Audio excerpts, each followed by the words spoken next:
Hey everyone, welcome to On the Market. I'm your host, Dave Meyer, and today we're going to be digging into three of the most pressing and important headlines facing the real estate investing industry. And to do that, I have my friends Kathy Fettke, James Daynard, and Henry Washington joining us. Kathy, how are you today? Doing great. We survived the atmospheric river, so all good. What is an atmospheric river? Apparently, when the clouds open up and just dump a lot of water. So rain? Is that just a fancy term for rain?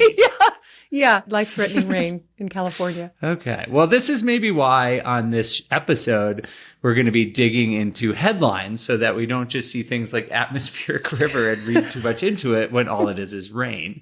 We'll be doing the same thing, hopefully, for the real estate market to help you not overreact to any potential headlines that you're seeing. James, how you been? I'm good. I took off in the atmospheric river last night. It was a bumpy ride out. It's almost like it's a normal weather phenomenon. All right. Henry, it's good to have you on as well. Hopefully down in Arkansas, you don't have to make up fancy words for just normal weather. Yeah, today I am here despite the atmospheric brightness that we are experiencing. I believe some call it sunshine, but down here in Arkansas, we like to get pretty fancy. We got a real meteorology team over here. Thank you for joining us. All right. Well, we do have a great show for you all today. We're going to be covering, like I said, a couple of major headlines facing real estate industry, like what's going on with the big NAR Stitzer lawsuit, Stitzer Burnett lawsuit, updates on credit markets and what's happening with banks and are they lending to real estate investors? And we'll be talking about fresh data about the labor market that we're seeing here in 2024. So let's just jump right into our first headline, which is Keller Williams reaches a $70 million settlement. If you remember, there's been this ongoing lawsuit against NAR and a lot of the largest real estate brokerages in the country alleging that they colluded to keep their commission structure in place against the best interest of home sellers. And we did get a jury verdict back in the fall that found NAR and some of their co-defendants liable. Now we're seeing Keller Williams, one of the largest brokerages in the country with over 180,000 real estate agents, reaching a settlement to address these antitrust claims. Now, there seems like this story just keeps evolving, but James, as an agent, what do you make of the updates in this story, and how are you thinking about Keller Williams' behavior here and what it means for sort of the next few steps that might unfold from this lawsuit? You know, I feel like we're going through an evolution of broker fees, right? And I think that happens in every business, every service. And what we're seeing now is the traditional way and the assumption of doing business might be getting changed, right? Where it's like you're a broker, you just get paid this and you move on. The fact that they settled does, I think, make a pretty important impression on what's going on right now, and it could open it up for other lawsuits. They did admit to no wrongdoing, and they were just trying to get this thing gone. And so it looks like they settled for the $70 million. They're trying to move on, and now they've agreed to change their business practices. I don't think it's going to impact us in the next 12 to 24 months, but over the next 4 to 5 years, we're going to see this evolution of broker fees, which I don't have a problem with whatsoever. Because if you really look at the history of brokers, back in the 90s, they didn't have the internet. They had books and advertising, and like brokers would meet together and they would have to like go over the inventory and then bring it out to the market. And it was a lot of work. And we still get paid the same percentage today with a lot higher numbers. So we're getting paid well. And I feel like this is going to be the evolution of the niche broker. And if you're a niche broker with a high level of service or a specialty, you're going to get paid well. And if you're just pushing paper and putting signs in the yard, you might get paid a lot less. And it could be going to that Redfin style model. And so I think people need to brace for it and don't be delusional about it. But I don't think it's going to have that much impact over the next 12 to 24 months. Well, I'm curious because just as a reminder, as of right now, we have this jury verdict that held NAR liable, but we haven't heard from the judge like exactly what this means. So, Kathy, do you think this move by Keller Williams is kind of trying to head off like a really big injunction from the judge so that they don't change everything. And they're kind of saying like, okay, we'll change a little bit. And that way it won't disrupt their entire business model. Yeah, I mean, I don't want to speak for them. I do know that NAR and Home Services have refused to settle. So they are taking a different bet. They think that they're, I guess, going to get a better deal if they keep fighting. Again, I'm trying to read minds here. I have no idea what's going on in those boardrooms. But I can tell you from personal experience that we had to settle a case once where we had absolutely nothing to do with it. We weren't involved. We were just named. And our attorney said, this is just a business decision. You have to look at it just like business. You could spend a whole bunch more money trying to fight, or you just put up your hands and say, we didn't do anything wrong, but go away. And so it could be that's what they did, or they just thought it could be worse if we wait. I don't know. When you go to a jury, you have a jury who may not know very much about real estate deciding your fate. So, perhaps that is just, again, it was just a business decision. Henry, have you noticed any changes in the way the agents you work with are operating, or what are you seeing?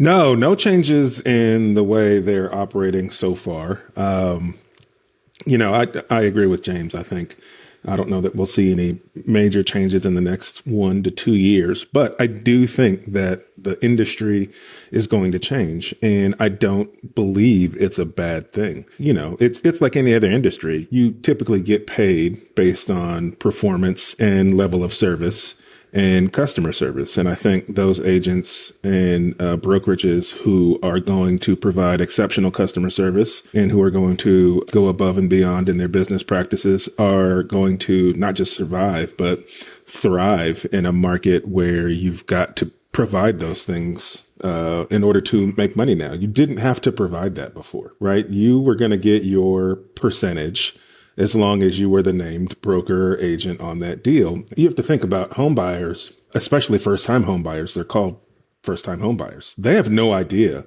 what a good level of service is from a real estate agent, right? They're just kind of trusting that this person knows what they're doing, and they kind of just have to take what's given to them. It's not till they've been through maybe their first deal and then they get a better agent on their second home purchase, and then they realize, oh my goodness, like our first agent was just really didn't do much compared to the level of service that we're getting now. And so I think that it's just going to mean that, like I said, the better agents who provide a good quality of service and operate a better business will do well. Yeah, my concern is that people won't get a buyer's agent, and they'll either try to do the negotiation on their own or they'll use the listing agent. So my message to all you out there who maybe have not bought your first property, be really careful about going to the listing agent and using them to double represent you. That was our very first deal.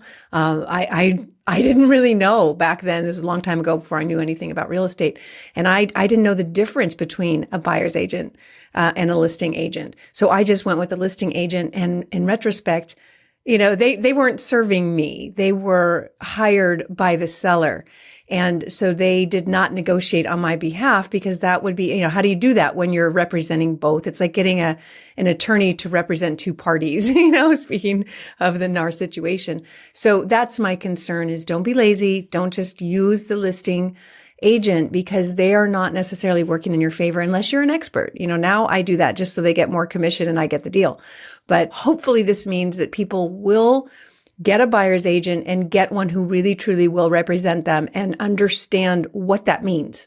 What do you even need a buyer's agent for? Hopefully to help you negotiate, to make sure that you've got all the proper inspections. Hopefully someone who knows the area, knows the history. Really, it comes down to that. What does a buyer's agent do besides have really beautiful marketing and maybe great hair and a great car?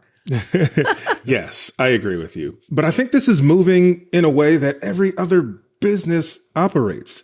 Like hiring a real estate agent has always baffled me. People don't do any research. They just pick the family friend or the person at their church or the lady who's on your kid's soccer team, other soccer team member mom, right? And that's the level of research that they put into it. It's always baffled me that that's how it was done before. But going forward, it's just going to be, you have to do the same amount of research that you would do for anything else. If you're going to hire a plumber, you're not just going to hire, some Joe Schmo off the street. Like, you're going to go ask people who you trust who are in that industry, or ask people who you know have had plumbing work done recently. Who did you use? What was your experience like? Can I have their phone number? Right. And then you might ask a series of qualifying questions when you get them on the phone. Like, it's just, you just have to do this normal now. Yeah, that's so true. This whole situation kind of reminds me, remember, like, I guess it was probably 10 or 15 years ago, like when Uber came around and like certain taxi drivers and drivers got with the times and figured it out. And then there were some that were just like stuck their head in the sand and were fighting against it and were suing, and they were just sort of like fighting upstream.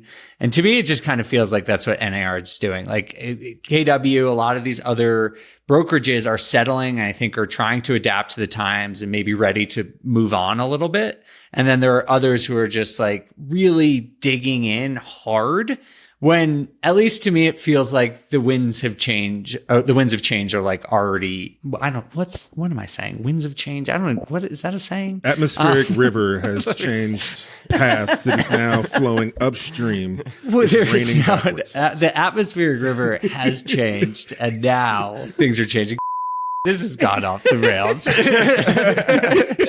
Should we do that again? No. Yeah, I think it worked. I fully understood what you were trying to say, Dave. That the money is stopping flowing for these brokers that don't offer additional services. Yeah, just like I think people have to accept that things are changing, and there's still a way to make money, as Henry just pointed out. It's just like you need to just adapt to the new time, which is true in every single business. Every investor does use numerous brokers, right? Depending on whether you're trying to get the deal or not. You know, I'm a broker. Sometimes there's brokers bringing me deals and they're off market, and I'm the buyer in the scenario, not my service fee.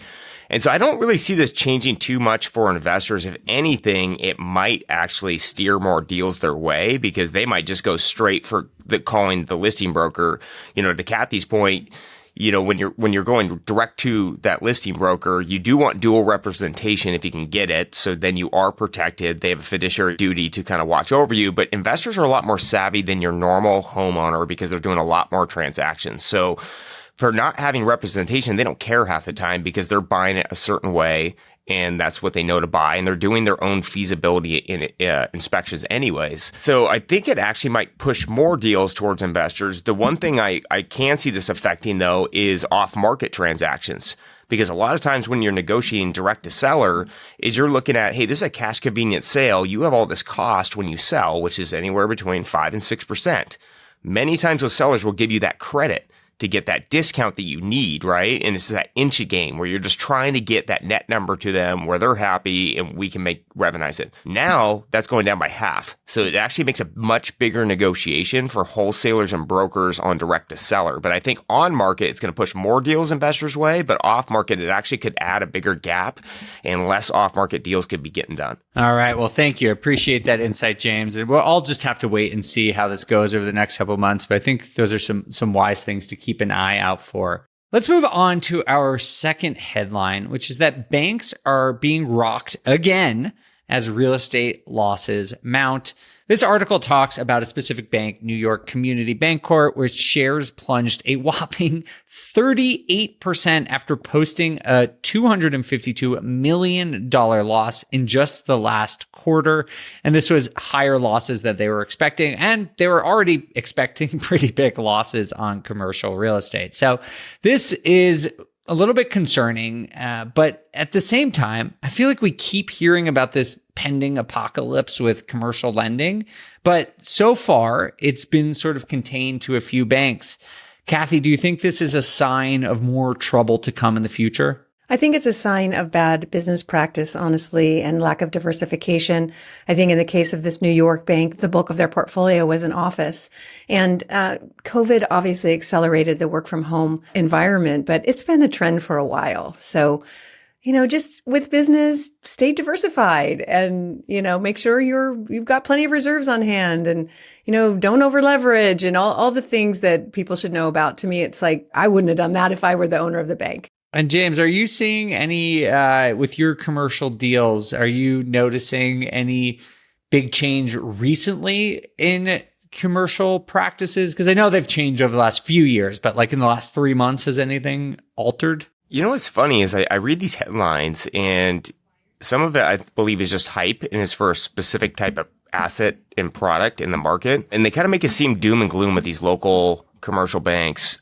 But we've had the easiest time getting access to capital from commercial banks on townhome sites, apartment deals. It has not been a struggle to get financing. We actually just got a development loan where we perform it out 20%, right? That we were going to leave 20% of the total project in. The banks appraised it. They ended up giving us a 90-10. They gave us 90% leverage with an interest reserve in there for 12 months. Whoa. And because their loan to value position was good and they liked us as a borrower, I think if you have that long-term relationship, don't always shop your banks, guys. Staying with the same bank and getting that consistency with them, they'll lever you more. So even if it's like all this doom and gloom news that the banks aren't really lending, they don't really want to, if they like you, they're being a little bit more aggressive. And so I think build those relationships. You can still get debt, especially on residential.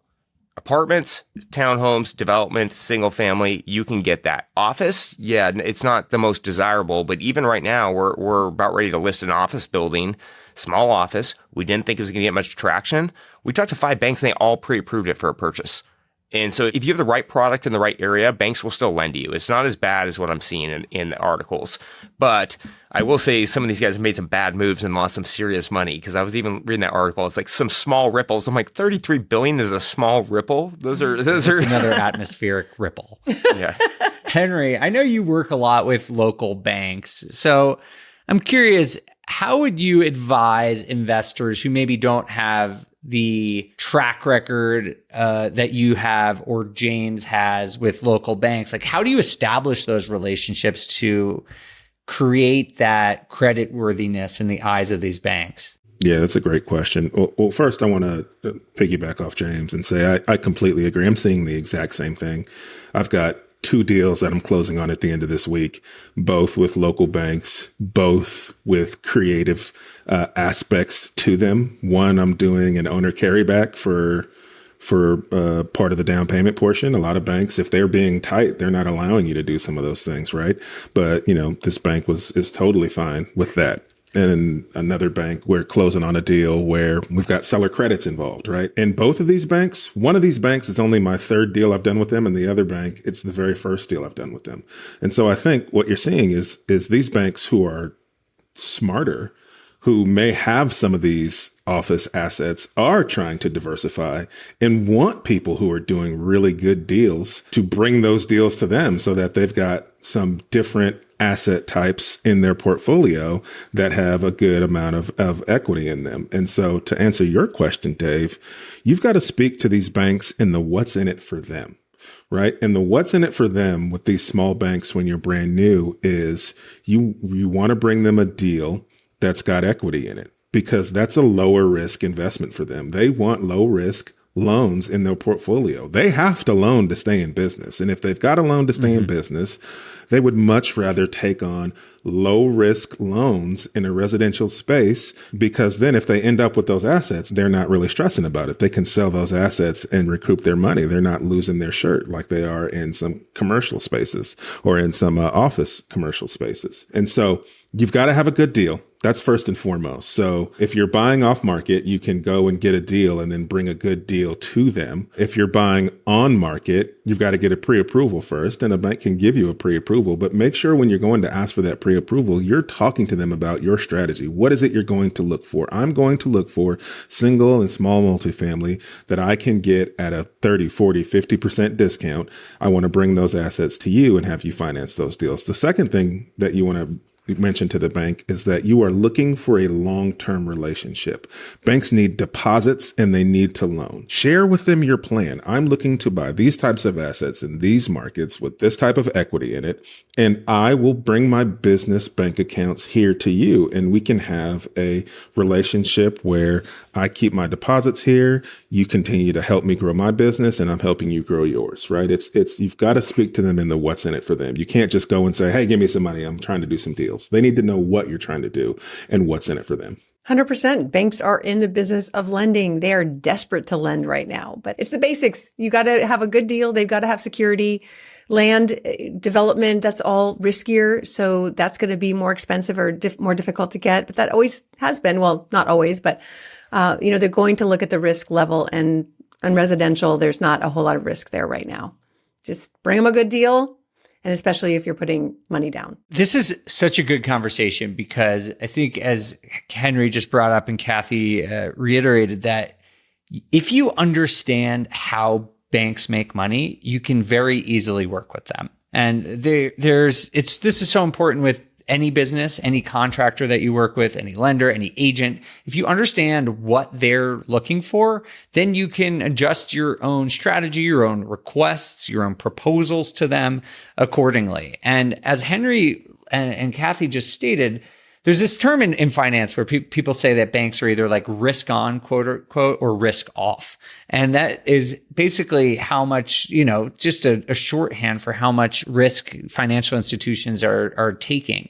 And right now, most financial institutions are quote unquote risk off, which means that they are not going to be lending on the type of projects Kathy just said, development or, land deals as readily. But they have to make money. And so if you can bring them low risk deals, they're going to be thrilled by it. So thank you both for bringing that up. I think it's a really important point and really helpful tactical advice here for everyone listening, that if you are worried about being able to finance your next project, think about the relative risk and just take a minute and sit and put yourself in the bank's position and ask yourself, like, if I were the bank, would I lend on this deal? And if the answer is no, maybe bring them a different deal and go find something else. All right. With that, let's move on to our third headline, which is about the labor market. We just can't stop talking about this labor market because it continues to surprise. The headline is that the January jobs report showed U.S. job growth surging. The labor market added 353,000 jobs of January of 2024, which is the highest mark in over a year. And we're seeing strength across a lot of industries. So high paying sectors like professional and business services accelerated and piled on 74,000 jobs. Healthcare added 70,000. And we're seeing wages growing faster than traditional historic rates, above and beyond the pace of inflation. So spending power, after years of getting pretty hammered, is starting to recover slowly. So, Henry, what do you make of this labor report and what it means for you as an investor? You know what? This is reflecting what I'm seeing here in my local market as well. I think I read that we added like 10,000 jobs last year, and we have about the same amount of people moving to the area. It just shows the strength in the jobs market and some strength in the economy. And I believe that that's going to be beneficial for the real estate market. These people need places to live. A lot of these companies are not doing remote work or are lighter on remote work now. And so that means people have to move to these new places where the jobs are being added. They've got to have a place to live. They're going to be buying homes. They're going to be building homes. They're going to be renting homes. We've also seen a 9% rise in appreciation here in home prices. So I think it all kind of plays in hand. If there are jobs, people are going to need homes. And if they've got money to pay for them, then it just speaks to a healthy real estate market. Kathy, how do you look at this labor market situation, in particular, how it relates to the Fed and interest rates? Do you think this will change their calculus after signaling they may be open to a pivot and cutting rates in 2024? Yeah, there's no pivot in sight right now. This was a big miss by economists. They just cannot get a grasp on the job market and why it just keeps expanding and why it just keeps being bigger than expected. I have my theory on that. And the theory is that that second stimulus package was probably not needed. It was a ton of money created and put out in the economy, and it's still out there circulating. When you look at a deficit like we have today, we better have job growth. We better have something for all that money printing. That's again, my humble opinion on it. Lots of money circulating. It's creating lots of jobs. How are we going to pay off that debt? Don't know. Nobody knows how you're going to pay off the debt, but at least we've got job growth. What do you think, James? Are you seeing confidence from buyers right now because it felt like for a couple years, buyers were pulling back a little bit, not necessarily because of affordability. That was obviously a big part of it, but people also want to feel secure with their income before they make a huge purchase. Do you think the continued resilience of the labor market is going to increase some demand for homes? I think that always is going to be correlated. The one thing about this jobs reports is so up and down every month. It's like, oh, finally cooling. Then it's red hot. Then it goes cooling. I swear 2 months ago, it was saying it was way down and it was going in the right direction. So I do feel like buyers are confident, but more, I do feel like buyers have came to life the last 2 weeks for sure. And I think it has to do more with them just knowing that the Fed is saying, hey, look, we're going to start going in the opposite direction at some point. And so they think there's no free fall. It's funny because when I do talk to people about the jobs report, even real estate professionals, I'm like, hey, the jobs report came out hot this month. And they're like, oh, what's that mean? Yeah. It's like they're not really paying. They're focused on the now, right? Like most consumers, like what am I experiencing now? And that's the interest rate. And they're not looking at all the factors. But I didn't think this was great news because if it's this hot and it keeps going and even if it's this pulsated, they need stability. And I don't think they're going to start moving rates until there's stability in the jobs market, the economy in general, and not this surging. And, and as an investor, as we're trying to perform out deals, that's what we're looking for. Consistency and stability. And every time this goes up and down, it makes me a little bit more nervous because it could go the opposite way real fast and cause some market shifts. Yeah, that's a great point. And just to remind everyone why we as real estate investors should be thinking about the labor market, a few reasons. One, first and foremost, labor market very correlated with overall economic growth. So that's really important. The second thing that I think is become more important over the last few years is thinking about the role of the Federal Reserve. We talk about the Fed a lot, but just as a reminder, they have two different jobs. The first job is to maximize employment. So they care a lot about the employment rate, labor force participation, and the many different ways that you can measure and evaluate the strength of the labor market. On the other hand, their second job is to control inflation. And obviously, they've been really focused on that element of their job the last couple of years because inflation got out of control. But if you think about this job, you see a paradox here because maximizing employment can lead to an overstimulation of the economy, which leads to inflation. But if you work too hard to combat inflation, that will slow down the economy and negatively impact the labor market and people's ways of earning a living. And so the Fed is constantly on a seesaw. They are just going back and forth and trying to find the right balance between maximizing employment without overshooting and having a lot of inflation. And so that's why these labor market reports are so closely watched by people like us and economists, because they are trying to read the tea leaves and think about how the Fed is going to react to these labor market reports.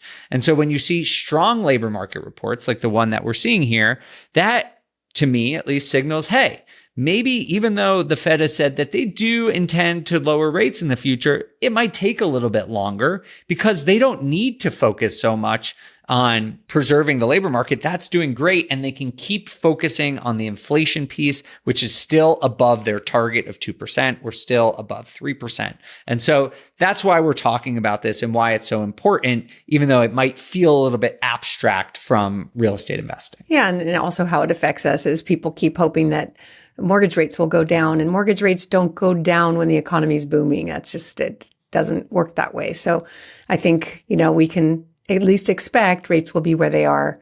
And I'm speaking mortgage rates probably for a while, because my guess is the Fed will keep the Fed fund rate where it is until they see things slow down a bit. But I can tell you in the markets that we invest in, like Dallas, Texas in general, a lot of that job growth, Texas was the number one market where that job growth happened, and Florida was pretty close behind. So from an investor perspective, I'm going where all those jobs are going, and that's where we're investing. This is why we're in the mess we are now, right? That the economy was way too hot.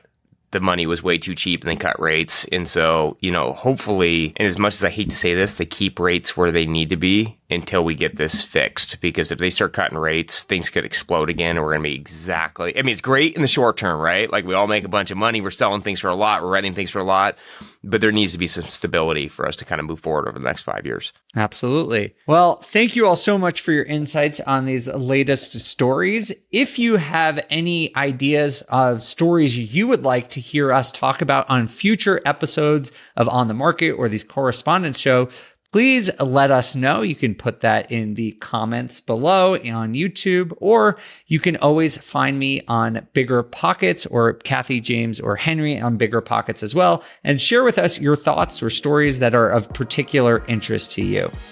James, Kathy, Henry, thank you for joining us. Thank you all so much for listening, and we'll see you for the next episode of On the Market. On the Market was created by me, Dave Meyer, and Kaylin Bennett. The show is produced by Kaylin Bennett with editing by Exodus Media. Copywriting is by Calico Content, and we want to extend a big thank you to everyone at Bigger Pockets for making this show possible.